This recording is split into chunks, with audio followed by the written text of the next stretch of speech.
everyone's heard the take that social media is bad for you, whether it be attention span or linking you to goldfish or brain rot.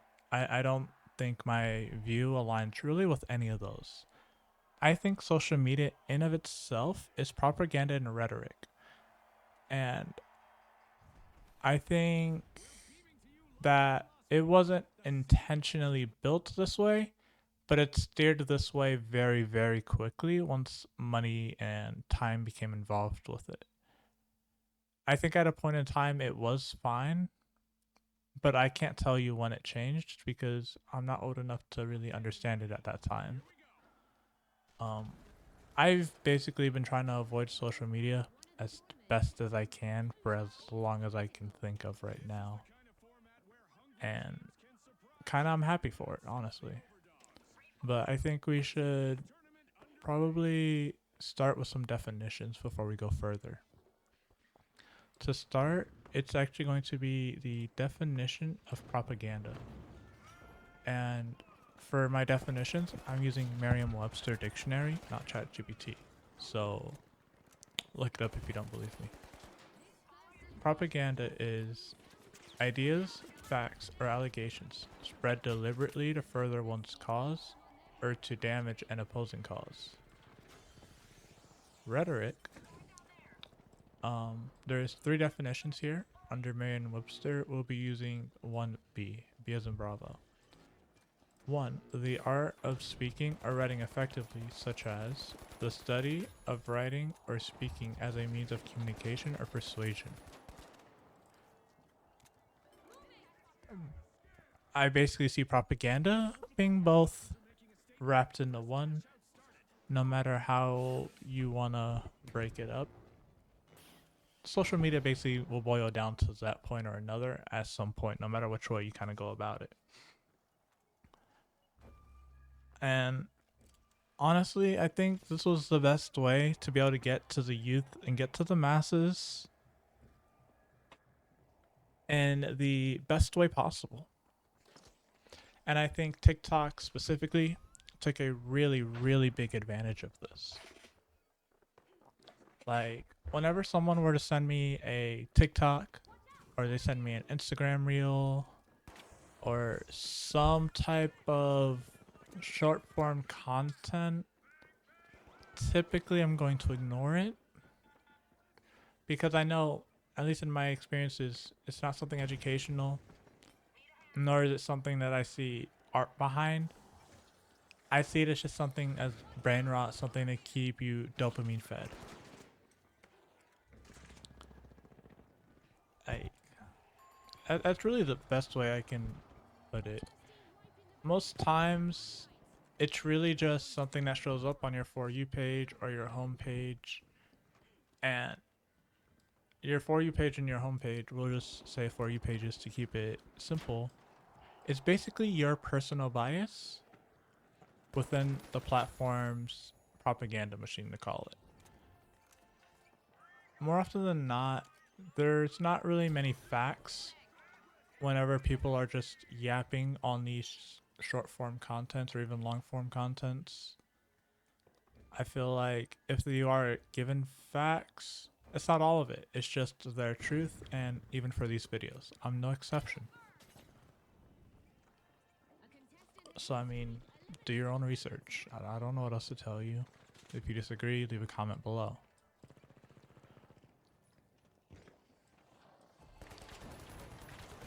Like, there's so many videos you can watch, and you can watch two different videos from two different creators, both talking about the same topic, but both having two completely different views on the topic, or talking about two different portions of the same topic, but not acknowledging what the other person said, and vice versa. For example, the whole AI hiring thing. You might hear one person being like, AI hiring's a scam, XYZ, they're just using the robots because they get taxed less and paid less than us. And then on the other hand, you might hear somebody saying, oh yeah, it's offshoring, but they might both call the title of their videos Where All the Jobs Went. they're both not wrong, but they're both telling the partial truth.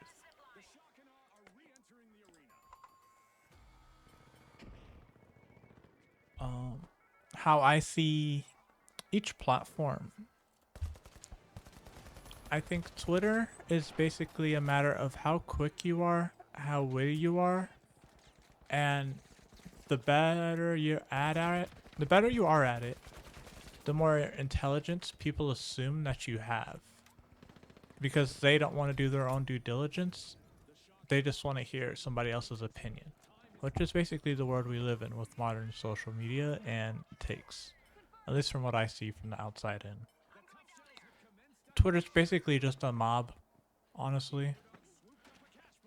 Like, there's gonna be some shining stars in it, but I think the average people there really are just stupid in their own way.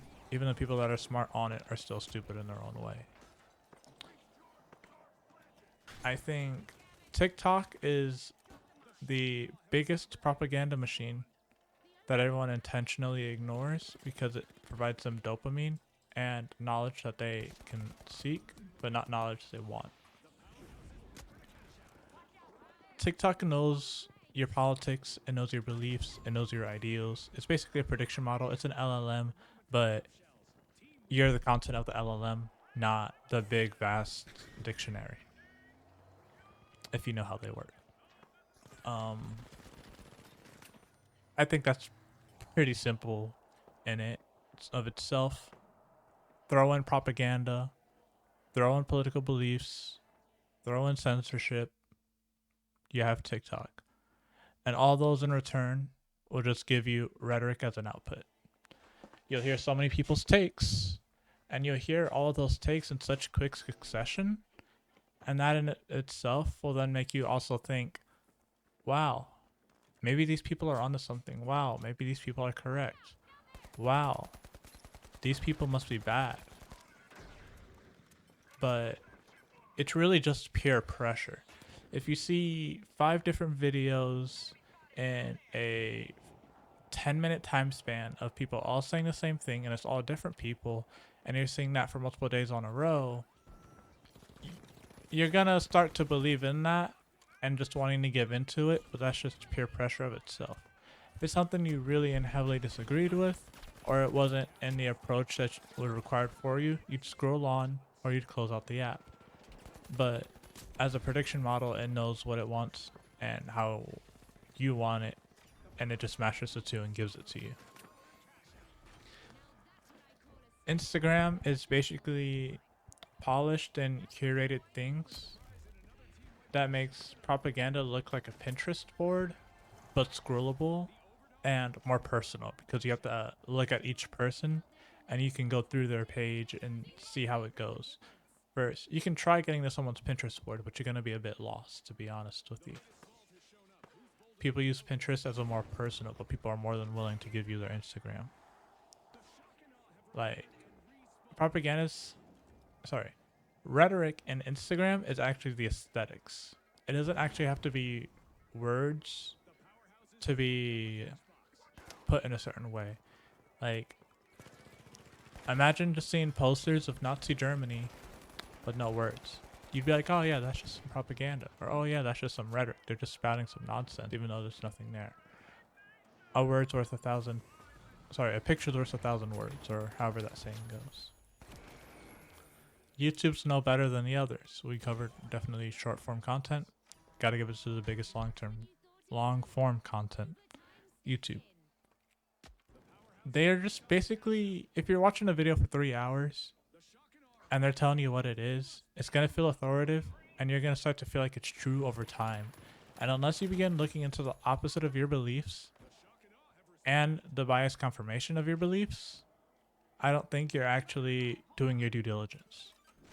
But the people that sit here and educate themselves through YouTube can oftentimes have much more in-depth conversations and have a much more in-depth idea of things.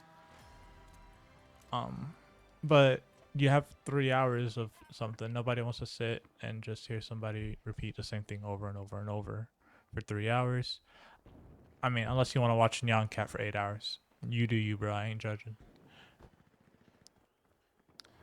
But the rhetoric of YouTube is basically I did the research so you don't have to. I slaved here over my computer to learn this thing to make this video so you don't have to. Instead of saying, here's what I know and here's my thoughts. But I'm not going to give you all the thoughts. I want you to sit here and uh, take only my judgment so I can persuade you as best as I can. How social media in of itself can also be propaganda. Just reading off of my bullet points here. Same talking points across 40 creators, and it all might be word for word. We covered that with TikTok. Outrage amplified doesn't exactly. They're always going to push something that's going to rage bait you, make you feel mad, upset, sad, X emotion here. Why? Because most people aren't going to stay calm in these situations, and staying calm and having that calm video isn't going to pay. There's a reason why philosophy is not at the top of the charts all the time. If it's just a calm video that doesn't stir much more emotion, you know where you land. People are definitely willing to clip farm you to make you look bad just to get themselves ahead or to discredit you. But oftentimes than not, they haven't done their own research to formulate their own opinion. And if they have, they're not willing to talk about it. These trends that you see constantly, or these constant creators you're following that say this or say that, they're just taking a mob mentality and forcing you to think. Peer pressure. How I see rhetoric coming into these things is like XXX Tentacion used to say, I rap off beat so that, paraphrasing of course, he says that he raps off beat so that you can listen to the words, but he chooses the notes because each note has a corresponding feeling to it. So if you hear a sad piano, you're going to think this is deep. But if you hear a guy angry and upset, you're going to think, damn, he must be telling the truth. And for a while, right, we went through this like crazy. At least I did. But you start talking to somebody and they'll be like, oh, you're a problematic person. Oh, this is toxic masculinity. Oh, you're just gaslighting me. Oh, you're doing X, Y, and Z. People are just throwing these buzzwords around to shut topics down because they know they don't have actual knowledge to speak on the topic, so they can shut it down with emotion. Because no one wants to sit here and argue with an emotional person.